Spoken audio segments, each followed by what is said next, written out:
Best brain biology की video class में आप सबका स्वागत है। हम लोग पिछले वीडियो लेक्चर में जो चैप्टर कंसीडर किए थे उसका नाम था रेस्पिरेशन। आज हम रेस्पिरेशन के इंट्रोडक्शन के आगे पढ़ेंगे। इसमें हम रेस्पिरेशन के टाइप और उस टाइप में एक रेस्पिरेशन की मैकेनिज्म शुरू करेंगे। रेस्पिरेशन एक बायोलॉजिकल ऑक्सीडेशन है रेस्पिरेटरी फूड यानी ऑर्गेनिक फूड का to produce metabolic energy in the form of ATP. यदि हम इसको टाइप के रूप में कंसीडर करें कि रेस्पिरेशन के टाइप्स क्या हैं, तो शुरू में एक साइंटिस्ट जिनका नाम ब्लैकमैन है, उन्होंने रेस्पिरेटरी सबस्ट्रेट के आधार पर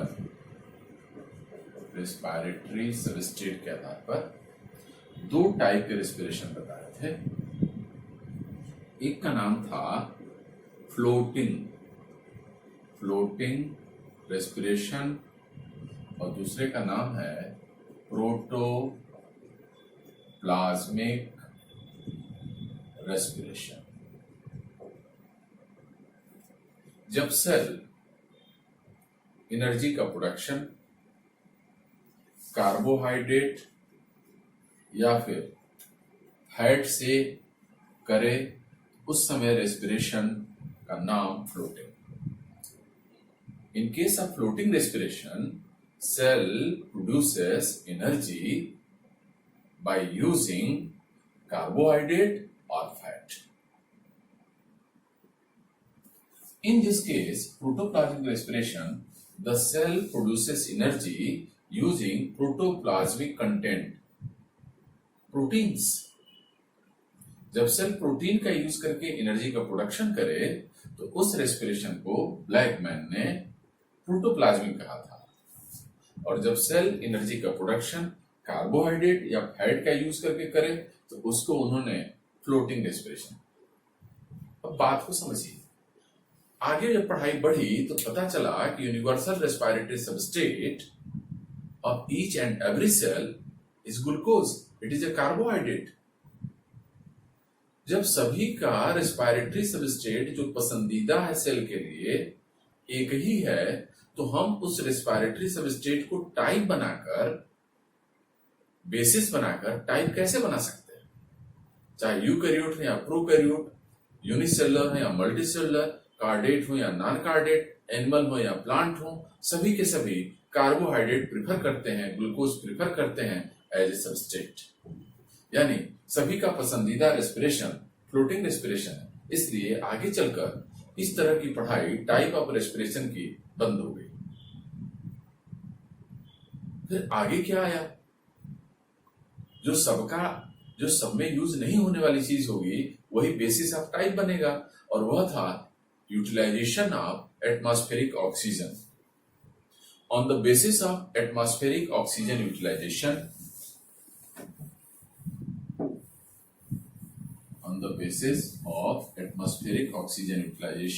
there are two types of respiration. Oxygen के यूटिलाइजेशन के आधार पर दो प्रकार के रेस्पिरेशन है। एक का नाम एरोबिक रेस्पिरेशन वह रेस्पिरेशन होगा जहां O2 यूज होगी। दूसरे के प्रकार का नाम है एनएरोबिक रेस्पिरेशन वह होगा जहां पे ऑक्सीजन या तो होगी नहीं या होगी तो यूज नहीं। एंशिएंट एटमॉस्फेयर का नेचर एनएरोबिक था, ऑक्सीजन थी नहीं। इसका मतलब जब लाइफ ओरिजिनेट हुई होगी तो सेल को एनर्जी बनाने के लिए रेस्पिरेशन जरूरी हुआ होगा, और जो रेस्पिरेशन पहली बार चला उसका नाम एनएरोबिक, क्योंकि उस समय के वातावरण में ऑक्सीजन उपलब्ध नहीं थी। फिर यह ऑक्सीजन आई कहां से? यह ऑक्सीजन जो आज वातावरण में है, इसका मुख्य कारण फोटोसिंथेसिस है। फोटोसिंथेसिस रेस्पिरेशन के बाद इवॉल्व हुआ, यानी जो ओरिजिनेट हुआ ऑर्गेनिज्म पहली बार वह एनारोबिक था और नॉन फोटोसिंथेटिक था। एक बात, एनारोबिक रेस्पिरेशन का मतलब यह नहीं कि ऑक्सीजन ना हो, ऑक्सीजन हो सकती है, वह सेल उसका उपयोग नहीं करेगी तब भी वह एनारोबिक हो। एक एग्जांपल लेके बताते हैं। ईस्ट एक यूनिसेलुलर फंगस है जो एरोबिक रेस्पिरेशन भी कर लेता है और एनारोबिक भी कर लेता है। उसको कॉमनली हम लोग सुगर फंगस कहते हैं। इस एग्जांपल को याद रखकर रहिएगा, वह ऑर्गेनिज्म, वह प्लांट या वह फंजाई जो एरोबिक और एनारोबिक दोनों रेस्पिरेशन कर लेती है, उसका एग्जांपल है ईस्ट। इसका मतलब है ऑक्सीजन है लेकिन ईस्ट एनारोबिक रेस्पिरेशन कर सकते। सिर्फ एनारोबिक करने वाले किसी ऑर्गेनिज्म का एग्जांपल पूछा जाए तो आंसर है क्लोस्ट्रीडियम।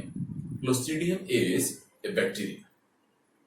वे ऑर्गेनिज्म जो बिना ऑक्सीजन का सरवाइव नहीं कर सकते। All such organisms are called obligate aerobes. Way organism जो ऑक्सीजन होने पे सरवाइव नहीं कर सकते, यानी उनको एनारोबिक कंडीशन ही चाहिए, all such organisms are called obligate anaerobes. अब दो टर्म और बताएंगे। Facultative aerobes. Facultative aerobes are anaerobes. Facultative aerobes are anaerobic organisms which can survive even in presence of oxygen. Facultative aerobe way anaerobic organism होते हैं जो oxygen के presence में भी सरवाइव कर सकते हैं। चौथा टर्म है facultative anaerobes. Facultative anaerobes are aerobic organisms which can survive even through anaerobic respiration. Facultative anaerobic organism aerobic होते हैं जो ऑक्सीजन न होने पे भी सरवाइव कर सकते हैं। यदि हम एक ग्लूकोज मॉलिक्यूल का एरोबिक मैकेनिज्म के द्वारा एनर्जी प्रोडक्शन की समरी लिखना चाहें तो उसको हम एक लाइन में कैसे लिखेंगे? Aerobic respiration of one glucose molecule can be represented by following formula. This formula is C6H12O6 plus 6O2 means aerobic respiration. हमने यहां लिख दिया aerobic respiration.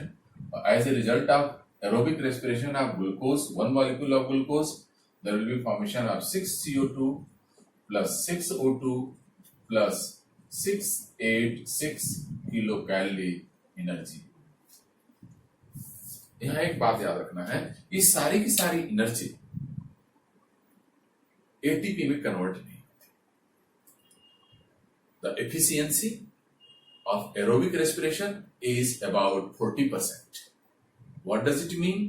About 60% of total energy produced in aerobic respiration is in the form of heat.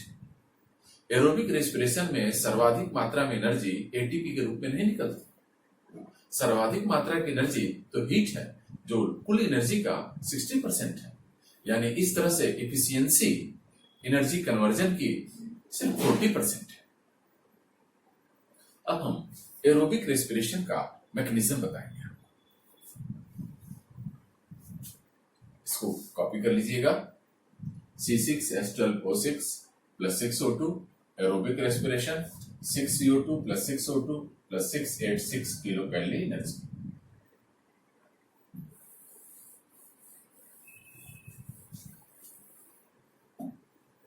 Mechanism of aerobic respiration. एक बात ध्यान रखिए, कई बार exam में, मेडिकल के एग्जाम में, नीट के एग्जाम में एरोबिक रेस्पिरेशन से क्वेश्चन पूछे जाएंगे, लेकिन पूरा क्वेश्चन पढ़ने के बाद भी कहीं ये नहीं लिखा होगा क्वेश्चन में कि ऑक्सीजन प्रेजेंट है या ऑक्सीजन यूज हुई। ऐसी सिचुएशन में आप कैसे जानेंगे कि इस प्रश्न का, इस क्वेश्चन का आंसर हमको एरोबिक रेस्पिरेशन से लेना है या फिर एनारोबिक रेस्पिरेशन से लेना है? उसका उपाय, in case of aerobic respiration there is complete biological oxidation of respiratory substrate. अभी हमने रिएक्शन लिखा था, ग्लूकोज में 6 कार्बन है और सारे के सारे कार्बन यानी 6 कार्बन 6 कार्बन डाइऑक्साइड में कन्वर्ट हो गए। इसका मतलब कोई भी कार्बन ग्लूकोज का ऑक्सीडेशन के लिए बचा नहीं। जब कोई बचा ही नहीं तो ऑक्सीडेशन का नेचर कंप्लीट, और complete oxidation of respiratory substrate is characteristic feature of aerobic respiration because there is presence of oxygen। जब एनारोबिक कंडीशन होगी तो ऑक्सीजन अवेलेबल नहीं होगा, फिर उस सब्सटेंस में जो ऑक्सीजन होगी उसी के अकॉर्डिंग कार्बन का ऑक्सीडेशन होगा और इस तरह से सारा कार्बन ऑक्सीडाइज नहीं होगा। यानी incomplete oxidation of food is characteristic feature of anaerobic. हमें ऑक्सीजन नहीं बोलना है। Complete oxidation of food is characteristic feature of aerobic। यानी complete oxidation of one glucose molecule will produce how many ATP molecules का answer aerobic से देंगे। Incomplete oxidation of glucose molecule will produce how many ATP molecules, इस question का answer anaerobic से देंगे। ये बातें दिमाग में बैठा रहिएगा, किताबें पढ़ने से बातें पता नहीं चलती। एरोबिक मैकेनिज्म हम जिसके लिए पढ़ेंगे, it is one glucose molecule. क्यों ग्लूकोज के लिए पढ़ रहे हैं? It is universal respiratory substrate. हम घी के लिए नहीं पढ़ेंगे, डालडा के लिए नहीं पढ़ेंगे, हम किसी अन्य फूड मटेरियल के लिए नहीं पढ़ते, थायराइड के लिए नहीं पढ़ते। The most preferred universal respiratory substrate is glucose. Glucose को हम लोग ब्लड शुगर भी कहते हैं। ग्लूकोज को ब्लड शुगर, गैलेक्टोज को ब्रेन शुगर कहते हैं। एक सवाल और पूछता हूं मैं आपसे, ब्राउन शुगर किसे कहते हैं? आप कमेंट बॉक्स में आकर आंसर दीजिए। इसलिए ग्लूकोज का पढ़ रहे हैं क्योंकि ग्लूकोज यूनिवर्सल सबस्ट्रेट है, इसी के बारे में। और जो क्वेश्चन आंसर आएंगे वो इससे रिलेट होंगे, हम इसी की मैकेनिज्म पढ़ेंगे। इसकी मैकेनिज्म 4 सक्सेसिव स्टेप्स में पूरी होती है। 4 क्रम से आने वाले, उनको हम उल्टा सीधा नहीं कर सकते, ऊपर नीचे नहीं कर सकते, सेल भी नहीं करती, इसलिए हम भी नहीं कर सकते। पहला, the first step of aerobic mechanism is glycolysis. Second one is oxidative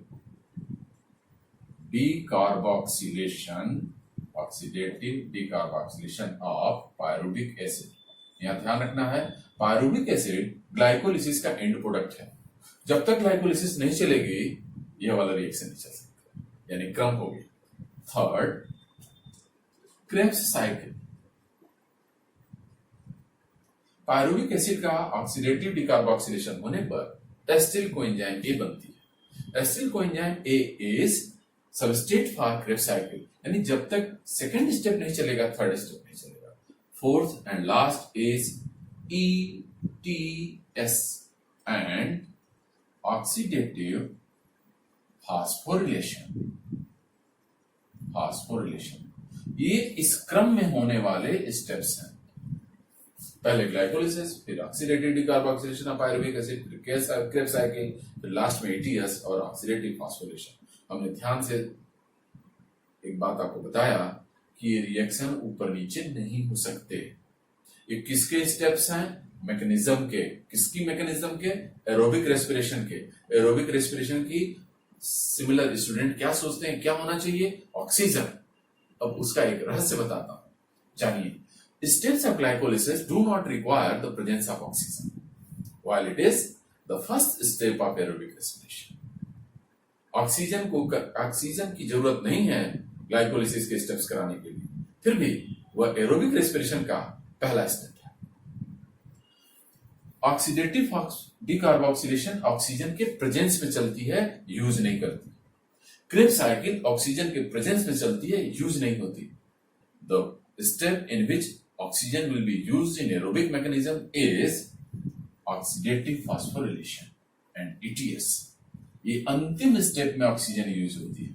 in 2 step में ऑक्सीजन का प्रेजेंस होता है और इसके लिए तो ऑक्सीजन की प्रेजेंस की भी जरूरत नहीं होती।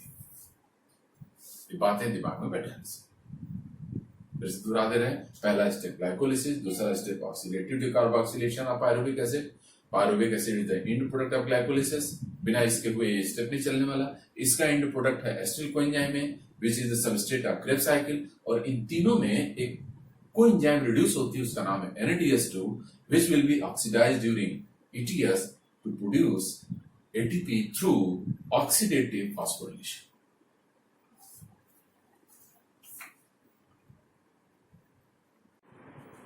अब हम ग्लाइकोलिसिस का आपको मैकेनिज्म बताएंगे। ग्लाइकोलिसिस में दो टर्म है, glyco plus lysis. Lysis means breakdown, lysis of glucose is glycolysis, यानी यहां ग्लूकोज नाम से पकड़ में आ रहा है कि टूटेगा, ब्रेकडाउन होगा उसका।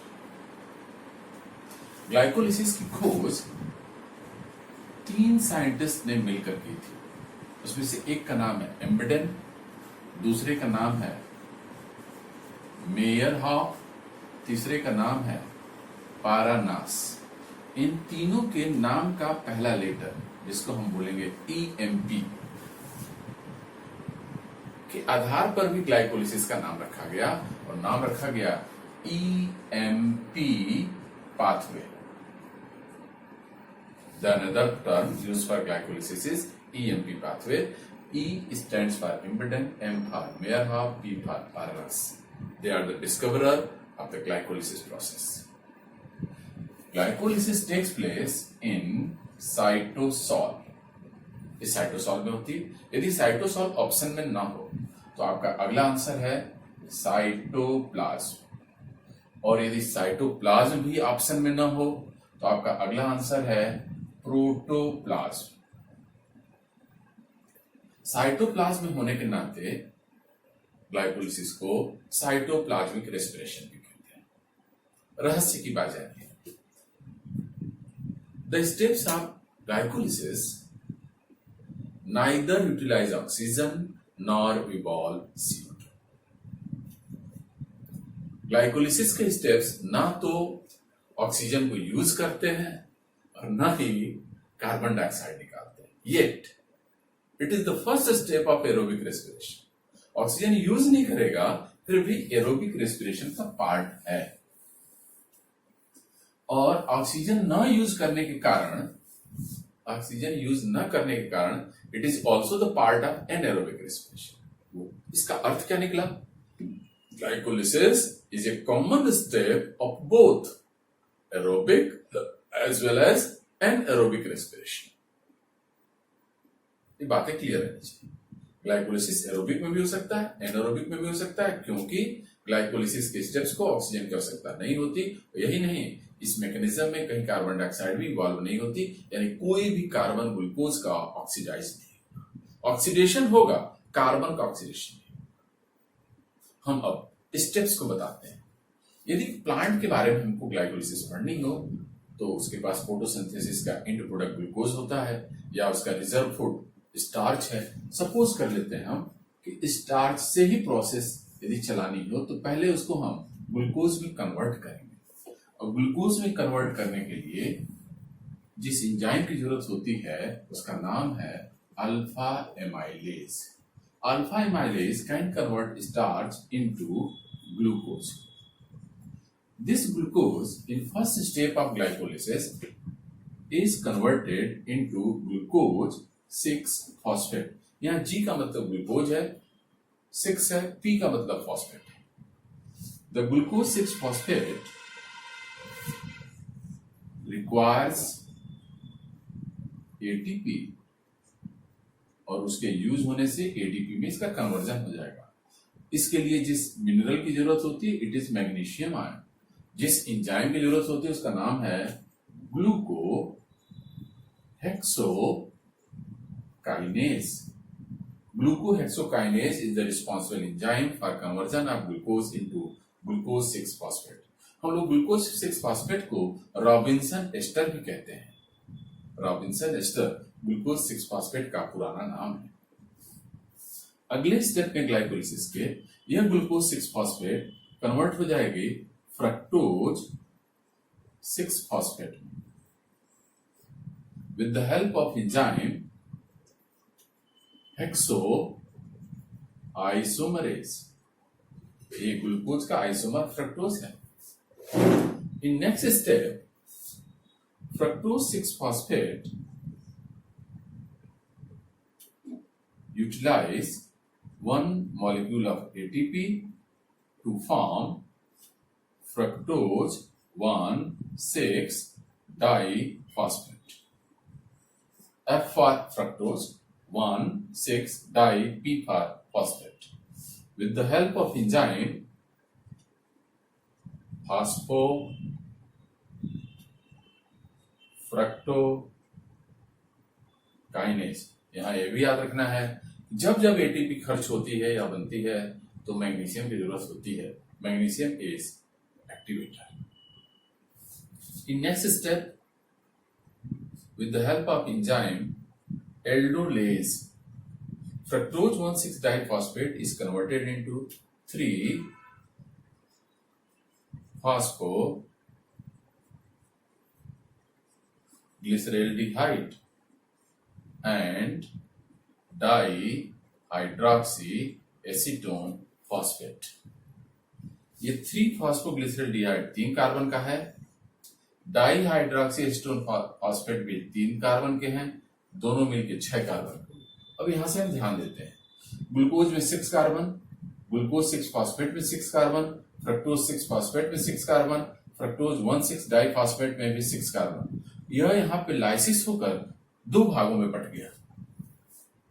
यानी ग्लाइकोलिसिस की लाइसिस का स्टेप यही है। It is very important. और इसका अर्थ यह हुआ कि जो एंजाइम ये काम करा रहा है, that will be the example of lyases. इसका मतलब aldolase is an example of lyases responsible for lysis of fructose 1,6-डाइफॉस्फेट into 3-phosphoglyceraldehyde and dihydroxyacetone phosphate. ये दोनों कंपाउंड जो लास्ट में बने हुए हैं, ये आपस में आइसोमर हैं और इनको एक दूसरे में कन्वर्ट करने के लिए जिस एंजाइम की जरूरत होती है उनका नाम है फॉस्फोट्रायोज आइसोमरेज। 3 कार्बन के कार्बोहाइड्रेट को ट्रायोज कहते हैं। 1 हेक्सोज 2 ट्रायोज में कन्वर्ट होते हैं। इसके आगे की रिएक्शन को हम यहां से लिखते हैं। इससे आगे रिएक्शन में H3PO4 के प्रेजेंस में 1 फॉस्फेट और ऐड होगा और कंपाउंड का नाम होगा 1,3-डाइफॉस्फोग्लिसरैल्डिहाइड। यहां ध्यान देना है, इसकी यूनिकनेस को जानना है। This is the reaction of glycolysis which is non enzymatic in nature. 3-फॉस्फोग्लिसरैल्डिहाइड का 1,3-डाइफॉस्फोग्लिसरैल्डिहाइड में कन्वर्जन बिना एंजाइम का होता है। इसमें 1 फॉस्फेट ऐड होती है, लेकिन वो मीडियम से ली जाती है, यानी साइटोसॉल से ली जाती है। यहां पे एक बात और ध्यान रखना है, डाईहाइड्रोक्सीएसीटोन फॉस्फेट डायरेक्ट ग्लाइकोलिसिस में आगे नहीं बढ़ता, उसे पुनः 3-फॉस्फोग्लिसरैल्डिहाइड में कन्वर्ट होकर आगे बढ़ना होता है। और इस तरह से सिर्फ 3-फॉस्फोग्लिसरैल्डिहाइड से ही रिएक्शन चलती है। यानी एक बार 3-फॉस्फोग्लिसरैल्डिहाइड के लिए चलेगी और दूसरी बार डाईहाइड्रोक्सीएसीटोन फॉस्फेट जब कन्वर्ट होकर आएगा तो उसके लिए चलेगी। यानी ये रिएक्शन हम जितना लिख रहे हैं सब एक बार नहीं 2 बार चलेगी इन 2 मॉलिक्यूल्स। अगले स्टेप में 1,3-डाइफॉस्फोग्लिसरैल्डिहाइड का फॉस्फो ट्रायोज डिहाइड्रोजिनेज के प्रेजेंस में ऑक्सीडेशन होता है। जब जब एल्डिहाइड ऑक्सीडाइज होगा तो एसिड में कन्वर्ट हो जाएगा, उसका नाम होगी 1,3-डाइफॉस्फोग्लिसरिक एसिड। जब जब ऑक्सीडेशन होगा तो इलेक्ट्रॉन निकलेगा, वह इलेक्ट्रॉन को एंजाइम फर्स्ट यानी Na++ एक्सेप्ट करता है और उससे NADH2 बन जाता है।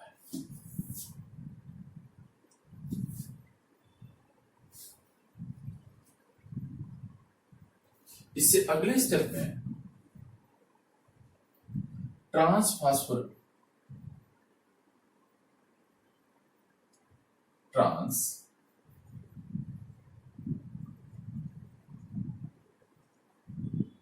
फास्फोरिलेज के प्रेजेंस में 3-फॉस्फोग्लिसरिक एसिड बनती है।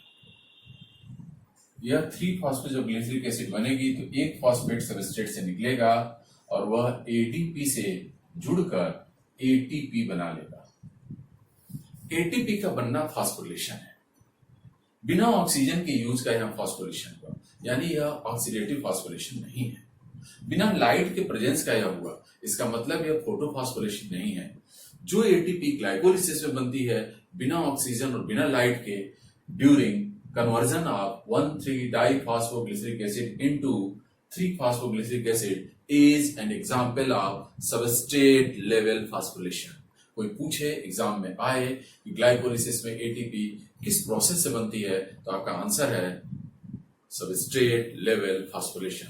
और वो पूछा जाए कि सबस्ट्रेट लेवल फॉस्फोरिलेशन ग्लाइकोलिसिस में कब होती है, तो आपका आंसर है जब 1,3-diphosphoglyceric acid 3-phosphoglyceric acid में कन्वर्ट होती है। अगले स्टेप में म्यूटेज एंजाइम के प्रेजेंस में 3-फॉस्फोग्लिसरिक एसिड 2,2-फॉस्फोग्लिसरिक एसिड में कन्वर्ट हो जाती है। फास्फोरस का पोजीशन कार्बन 3 से कार्बन 2 पे हो जाता है म्यूटेज फॉस्फोग्लिसरो म्यूटेज एंजाइम के प्रेजेंस में। In next step with the help of enzyme enolase, there will be removal of one molecule of H2O and there will be formation of phosphoenol pyruvate. In last step of glycolysis, this phosphoenol pyruvate will be converted into pyruvic acid and there will be formation of one molecule of ATP with the help of enzyme pyruvate kinase. The product is pyruvic acid which consists of 3 carbon। हमने बताया कि यह reaction, इसके आगे का reaction यानी ये सारा एक बार नहीं 2 बार चलेगा, यानी जितना कुछ यहाँ लिखा गया है मल्टीप्लाइड बाय 2। इस तरह से पायरुविक एसिड के मॉलिक्यूल की संख्या 2 मॉलिक्यूल होगी। अब हम कंक्लूड कर रहे हैं, as a result of glycolysis 1 molecule of glucose is finally converted into 2 molecules of pyruvic acid. Pyruvic acid is the end product of glycolysis। Pyruvic acid के साथ साथ और जो चीजें बनी उनको हम समझ लेते हैं। 2 मॉलिक्यूल वाटर का निकलेगा, जब 2-फॉस्फोग्लिसरिक एसिड फॉस्फोइनॉल पायरुवेट बदलेगी। 2 मॉलिक्यूल एटीपी के बनेंगे, एक यहां और एक यहां, और ये पूरे बार 2 बार चलेगी तो 4 मॉलिक्यूल बनेंगे।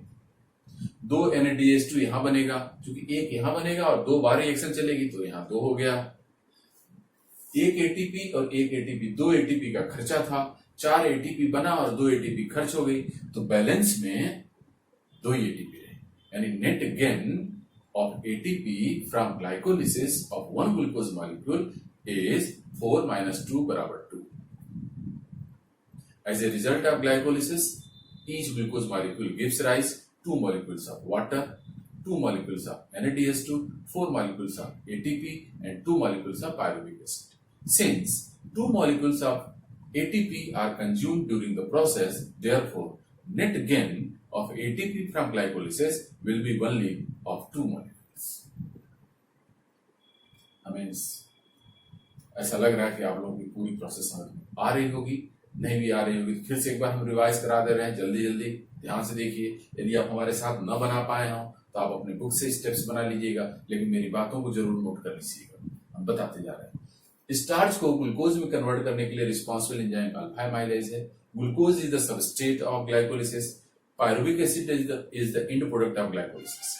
ग्लूकोज पहले स्टेप में ग्लूकोज 6-फॉस्फेट में कन्वर्ट होता है, इसको हम रॉबिन्सन एस्टर भी कहते हैं। फ्रक्टोज 6-फॉस्फेट को हम न्यूबर्ग एस्टर कहते हैं, और फ्रक्टोज 1,6-डाइफॉस्फेट को हार्डी एंड यंग एस्टर भी कहते हैं। यह ग्लूकोज 6-फॉस्फेट हेक्सोआइसोमरेज के प्रेजेंस में फ्रक्टोज 6 फास्फेट में कन्वर्ट होता है।